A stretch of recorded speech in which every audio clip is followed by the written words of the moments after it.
आपण पाहताय प्राध्यापक डॉक्टर मच्छिंद्र सत्य यांचे लोकसंवाद न्यूज. सत्य जे तुमच्या समोर. राज्यामध्ये अन्न आणि औषध प्रशासनाने सुरक्षित अन्न सुरक्षित महाराष्ट्र या मोहिमेअंतर्गत कारवाईचा धडाका सुरू केलाय. एफडीएचे आयुक्त तुकाराम मुंढे यांच्या निर्देशानुसार मुंबईतील एका अत्यंत प्रसिद्ध आईस्क्रीम पार्लरवर मोठी कारवाई करण्यात आली आहे. राज्यात अन्न आणि औषध प्रशासनाकडून अन्न सुरक्षा नियमांचं उल्लंघन करणाऱ्यांवर धडक कारवाई सुरू आहे. अन्न आणि औषध प्रशासनाचे आयुक्त तुकाराम मुंढे यांच्या निर्देशानुसार मुंबईतील चर्चगेट येथील प्रसिद्ध रुस्तम आईस्क्रीम पार्लरवर छापा टाकण्यात आला. तपासणी दरम्यान पार्लरमध्ये जिवंत उंदीर, माशांचा वावर आणि गंभीर अस्वच्छता आढळून आली.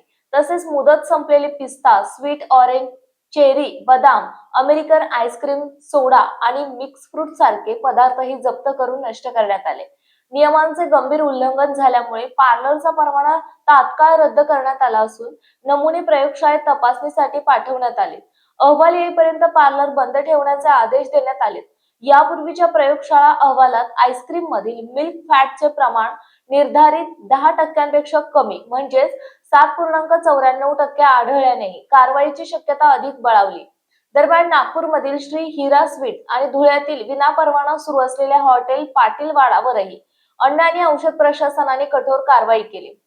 त्यामुळे राज्यभर अन्न सुरक्षा नियमांचे उल्लंघन करणाऱ्या आस्थापनांवर आता प्रशासनाचा कडक बडगा कायम राहणार असल्याचं स्पष्ट झालंय.